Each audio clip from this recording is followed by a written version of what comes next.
Once upon a time, in a sunny little kingdom, lived a kind girl named Cinderella. She had a gentle heart and a smile that could brighten any room. But she lived with her stepmother and two stepsisters who made her do all the chores, sweeping, cooking, and cleaning from morning till night. Even though her days were tough, Cinderella always stayed kind. She hummed little songs while working and dreamed of a happier life. One day, a letter arrived from the king. "There will be a grand ball at the palace. Every young lady in the kingdom is invited." Cinderella's stepsisters were excited. They tried on fancy dresses and twirled in front of the mirror. Cinderella also wished to go just for one magical night. But her stepmother said, "You? Go to the ball? Impossible!" They left her behind and rushed to the palace. Cinderella sat sadly in the garden. Suddenly, poof! A glowing light appeared.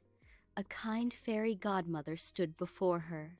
"My dear Cinderella, you shall go to the ball." With a wave of her wand, her old dress turned into a sparkling blue gown. Her shoes became crystal clear glass slippers. A pumpkin turned into a golden carriage, and friendly mice became beautiful horses. But the fairy godmother warned, "Remember, my child, the magic ends at midnight." Cinderella thanked her and rode to the palace. When she entered the ballroom, everyone gasped, even the prince. He gently took her hand, and they danced under the shining chandeliers, laughing and spinning like they had known each other forever. But suddenly, the palace clock began to strike dong, dong, dong.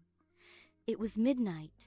Cinderella ran down the steps as fast as she could. One glass slipper slipped off, but she didn't have time to stop. The next day, the prince searched the entire kingdom. He carried the glass slipper and said, "I will marry the girl this slipper fits." When he reached Cinderella's house, the stepsisters tried the slipper, but it didn't fit. Then Cinderella stepped forward. The slipper slipped on perfectly, like it was meant for her. The prince smiled and said, "You are the one." Cinderella and the prince were married with joy, and Cinderella finally lived the happy life she had always dreamed of, filled with kindness, laughter, and love. And they lived happily ever after. The end.